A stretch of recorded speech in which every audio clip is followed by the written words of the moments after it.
যারা 20 রাকাত পড়েন বা যারা কম পড়েন আলোচনাটা সবাই ইনসাফের সাথে শুনেন। শোনার পর এরপরে হয়তো আপনি 2-4টা গালি বা কিছু দেন, কিন্তু ইনসাফের সাথে পুরাটা শোনেন।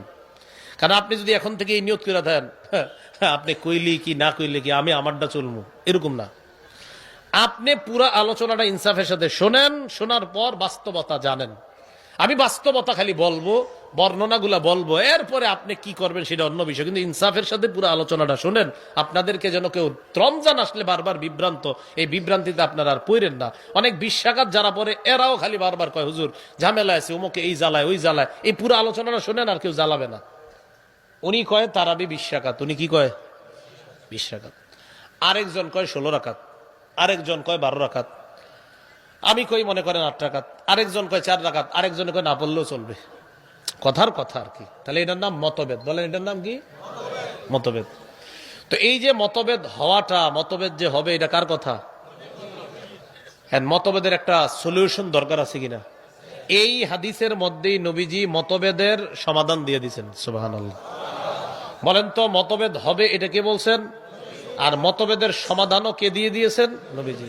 তাহলে আমাদের মাঝে মতভেদ হইলো, একজন কইলো 20, কথার কথা বললাম আর কি, অন্য বিষয় হইতে পারে, তো সামনে যদি রমজান, তাই আর কি এটা বললাম। একজন বললেন 20, উনি বললেন 16, উনি বললেন 8, আমি বললাম 4, আরেকজন কয় না পড়লেও চলবে। কথা না পড়লে যে চলবে এটা 4 বছর আগে, হ্যাঁ না বললে চলবে, এটা ফতুয়া আসছে তো 4 বছর আগে, জানেন না মনে আপনারা? 4 বছর আগে একজন বলছে তারাবি না পড়লে কিচ্ছু হয় না। কিছুদিন পরে তারাবি এরকম প্রচার হইতে পারে যে তারাবি আবার কি, এরকম হইতে পারে। তো থাইকেন, অপেক্ষা থাইকেন। তো রাসূলুল্লাহ সাল্লাল্লাহু আলাইহি সাল্লাম মতভেদ হবে এটা বললেন। মতভেদের নিরসনটা কি? রাসূল বলছে 2টা জিনিস আঁকড়ে ধরবা যখন মতভেদ দেখবা। কয় জিনিস আঁকড়ে ধরবো? বলেন সবাই, মতভেদ হবে এটা কে বলছে? মতভেদের নিরসন হওয়ার 2টি উপায়, এটাও কে বলছে? নবীজি সাল্লাল্লাহু আলাইহি সাল্লাম। আমাদের মাঝে মতভেদ হলো, এবার মতভেদ নিরসনের জন্য নবী বলেন শোনো, তোমরা এই 5 জন, 20 ওয়ালা, 16 ওয়ালা, 12 ওয়ালা, 8 ওয়ালা, 4 ওয়ালা, তোমরা সবাই 2টা মূলনীতি অবলম্বন করো, মতভেদ তোমাদের মাঝে নিরসন হয়ে যাবে। 1 নাম্বার, আলাইকুম বিসুন্নতি। মতভেদ লাগলে আমার সুন্নত আঁকড়ে ধরবা। সুবহানাল্লাহ। তাহলে 1 নাম্বার পেয়ে গেলাম। 2 নাম্বার, ওয়া সুন্নাতিল খুলাফাইর রাশিদিন আল মাহদিয়িন। আমার হেদায়েত প্রাপ্ত খোলাফায়ে রাশেদা যে সাহাবারা আছে তাদের সুন্নত আঁকড়ে ধরবা। বলেন তো মতভেদ নিরসনের জন্য রাসূল কয় জিনিস আঁকড়ে ধরতে বললেন? 1 নাম্বার কার সুন্নত?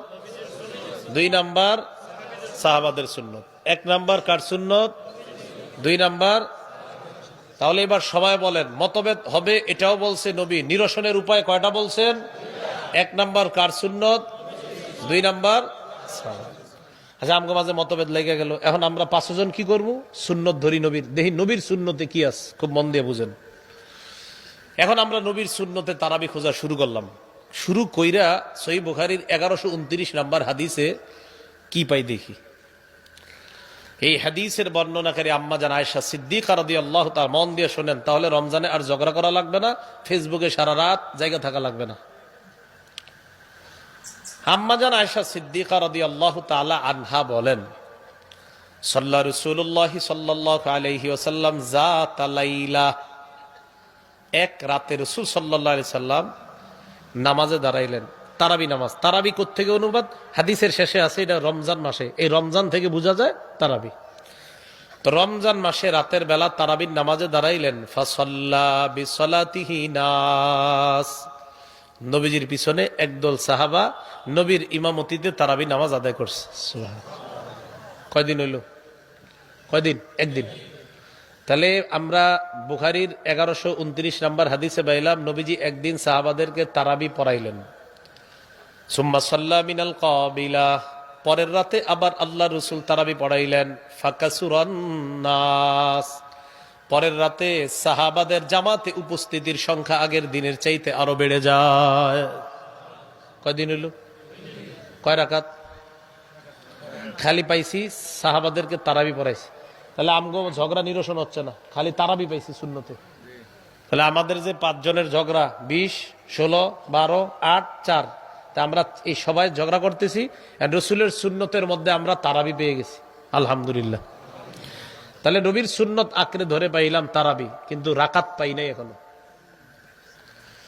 মুসলিম শরীফের 1665 নাম্বার হাদিস। 2 রাতে তারাবি পড়ানোর পর 3য় রাতে পড়িয়েছেন অথবা 2 রাত পড়াইছেন, 2 রাত অথবা 3 রাত পড়ানোর পর 3য় রাতে যদি 3 দিন পড়ায় থাকেন, তাহলে 4র্থ রাতে সাহাবায়ে কেরাম মসজিদ ভরে গেছে, কিন্তু নবী আর আজকে তারাবি পড়ায় না। সকালবেলা নবীজি সাহাবাদেরকে বললেন, আমি তোমাদেরকে রাতের বেলা দেখছি, কদ রাআইতুল্লাযী সানাতুম, আমি রাতে তোমাদের তারাবির আগ্রহ দেখছি, তোমাদের প্রচুর আগ্রহ, তবে আমি কেন আসি নাই জানো? কেন তারাবি পড়াই নাই? আমি এই কারণেই তারাবি পড়াই নাই, আমি ভয় পাইলাম না জানি তারাবি তোমাদের উপর ফরজ করে দেওয়া হয়। ফরজ করার আশঙ্কায় আমি তোমাদেরকে আর তারাবির নামাজ পড়ানোর জন্য জামাতে আসি নাই। বুঝেন না আপনি? যারা চিল্লে আমি আবার খারাপ বলছি না, কিন্তু আমার না বুঝাইতে হইব, আপনারও বুঝতে হইব। আর যদি বলেন না হুজুর আপনি আমাদেরকে ওই একটা ঘটনা শুনে শেষ করে দেন, তাহলে কতক্ষণ চিল্লানো যাইব, আপনারা কইবেন না আল্লাহ তুমি কি করলা, পরে কান্দে কান্দে যাবেন। তো এই বিষয়টা তো আমি পারি না, তো বিষয়টা মাথা রাখতে হইব। তো আমারটা আওয়াজ দিবেন একদম নর্মাল, মনে হচ্ছে ক্লাস হইতেছে, সামনে কিছু মানুষ, আমি আছি, নর্মাল, বাস। এটা মাহফিল না, মনে করেন একটা ক্লাস। রাসূলুল্লাহ সাল্লাল্লাহু আলাইহি সাল্লাম পরের দিন আর আসে না তারাবি পড়াইতে। হাদিস দ্বারা বোঝা যায় রসুল সাহাবাদেরকে নিয়ে 2 দিন বা 3 দিন তারাবির নামাজ পড়াইছে। এখন আসেন একটু, আমরা কি তারাবির নামাজ জামাতে 3 দিন পড়ি না পুরো মাস? তাহলে রসুল পড়াইছে মাত্র 2 দিন বা 3 দিন। তাহলে রসুলের সুন্নাহের মধ্যে শুধু তারাবি পাইলাম, এখনো রাকাত পাই না, আর পুরা মাসের তারাবিও পাই নাই। পুরা মাসে জামাতে তারাবি এটাও পাই নাই, রসুলের কত রাকাত তারাবি এটাও পাই নাই, আর পুরা মাসে জামাতে তারাবি এটাও পাই নাই, পাইছি মাত্র 2 দিন বা 3 দিন। এবার আসেন মুসলিম শরীফের 1665 নাম্বার হাদিস। এই হাদিসের মধ্যে আসছে, কানা রাসূলুল্লাহ সাল্লাল্লাহু আলাইহি ওয়াসাল্লাম ইউরাগিবুন নাসা ফি কিয়ামি রমাদান। রাসূলুল্লাহ সাল্লাল্লাহু আলাইহি ওয়াসাল্লাম সাহাবাদেরকে রমজান মাসে তারাবি পড়ানোর ক্ষেত্রে উৎসাহ দিতেন তারাবি পড়ার জন্য, যে সাহাবারা তারাবি পড়ো, এরকম উৎসাহ দিতেন।